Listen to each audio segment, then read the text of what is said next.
Hey everybody, how are you guys doing this beautiful day on April the 4th?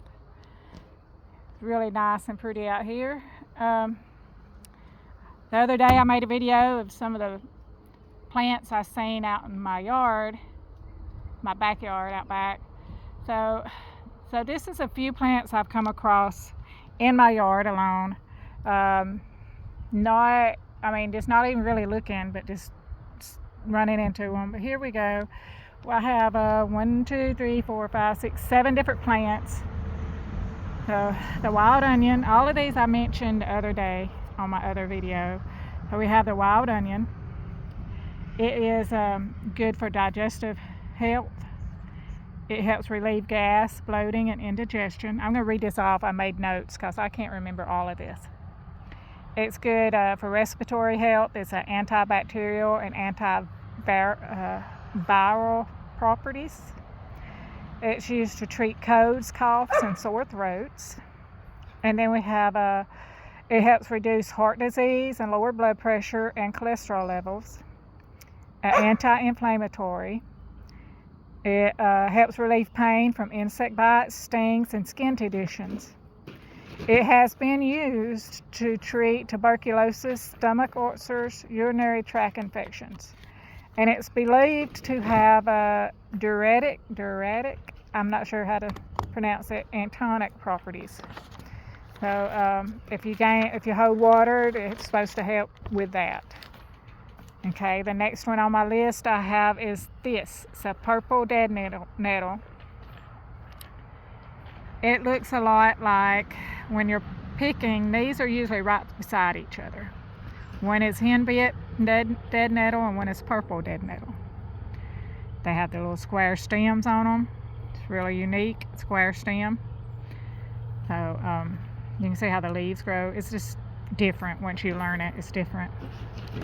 The purple dead nettle, it has anti-inflammatories. It helps soothe bug bites, stings, and other skin irritations. It helps stop bleeding. It constricts the tissue, so it helps stop the bleeding and promotes wound healing. It is a diuretic. I'm not sure how to pronounce that, but if you gain water or have urine issues, it'll help with that. Helps kidney functions. It helps flushes out toxins. It helps. It's a antifungal and antibacterial, so it helps treat infections. It helps allergy relief. It's an antihistamine. Joint pain. It's supposed to help alleviate joint pain. This stuff, personally, I know I pick it out of the yard, and I can take just a couple of bites of the leaves. The leaves are kind of fuzzy. But right now it's covered in pollen. Oh, by the way, how is the pollen treating you guys? It's really, really bad here in Alabama. So, but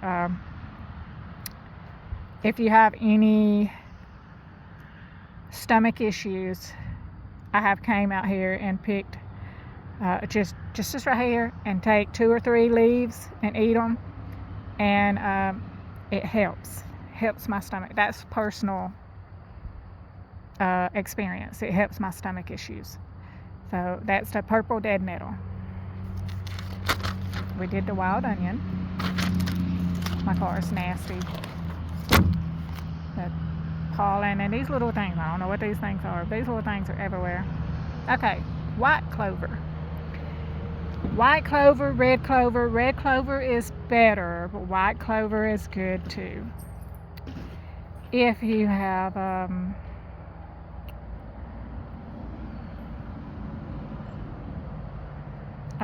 this helps with a lot of different things. It helps with respiratory issues, like it helps with colds and coughs and fevers. It helps with skin conditions, like if you have any sores or burns, external wounds, and ulcers. It helps with digestive issues. It helps with pain and inflammation. An eye wash, a gout medicine, blood purifier. It helps with menopausal symptoms, bone health. There has been some documentation, I don't know about how much, but there has been some documentation of using it for cancer treatment, not breast cancer. I don't know what the difference is between any kind of cancers other than the names, and it's just a cancer. But it says, what I was reading, it said do not use this to help treat breast cancer. But for other cancers, it talked highly of it. It helps with prostate health and artery health. So clovers are pretty good. Now, I was seeing where red clovers are higher in estrogen, so that helps with menopause. And so this will be menopausal symptoms. It helps with that too. Okay, now I'm just running through this. I'm sorry. I'm trying to make it short and quick, but this is just some quick notes I took. This right here, it wilts so fast once you pick it. This thing. It's called a geranium. Not sure what kind. I just know it's a geranium. These things are great for stress and anxiety. They're supposed to boost the brain, memory, and functions.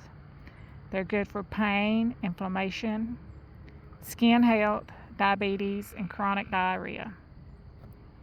Okay. Milk. Nope, sorry. Where'd I get milk from? Musk thistle. That is that pokey thing I couldn't remember the name of the other day, and I said something about thistle. It is a musk thistle. Right here's one of the leaves. You see all the little sticky things on it? It's like little briars. This stuff is good for your liver. It helps with liver disease and detoxifying the body.